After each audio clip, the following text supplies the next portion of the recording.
শিয়ালদহ দক্ষিণ শাখার diamond Harbour Sealdah local লাইনের ব্যস্ততম স্টেশন হল ডায়মন্ড হারবার রেল স্টেশন।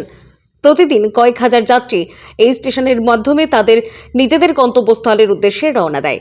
ভারতীয় রেলের পক্ষ থেকে একাধিক পদক্ষেপ নেওয়া হয়েছে, আর সেই পদক্ষেপগুলিকে বাস্তবায়িত করার জন্য বৃহস্পতিবার বিকেলে সরজমিনে ডায়মন্ড হারবার রেল স্টেশন পরিদর্শন করতে এলেন শিয়ালদহ ডিআরএম রাজীব সাক্সেনা।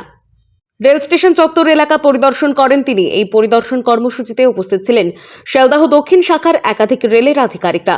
পাশাপাশি ডায়মন্ড হারবার রেল স্টেশনের কর্মরত স্টেশন মাস্টারের সঙ্গে কথা বলেন তিনি।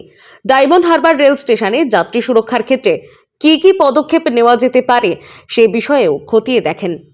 डायमंड हार्बर ये देखने के लिए आए हैं कि अभी क्या सुविधाएं उपलब्ध हैं यात्रियों के लिए और इसको और अच्छा और बेहतर कैसे बना सकते हैं, क्या इम्प्रूवमेंट कर सकते हैं, उसकी प्लानिंग करने के लिए हमको हेल्प मिलेगा देखने से। प्रॉब्लम तो सभी जगह रहेंगी, जहाँ भी आप जाएंगे कुछ ना कुछ तो हो गई, तो प्रॉब्लम्स को देखने के लिए ही आए हैं। और जो प्रॉब्लम्स होंगी उसको हम लोग जो भी उसके हिसाब से नॉर्म्स होंगे, एक नॉर्म्स बनाए हुए रेलवे बोर्ड ने किस टाइप के स्टेशन पर कितने यात्री आते हैं, उसके हिसाब से क्या सुविधाएँ होनी चाहिए, उसके हिसाब से काम किया जाएगा।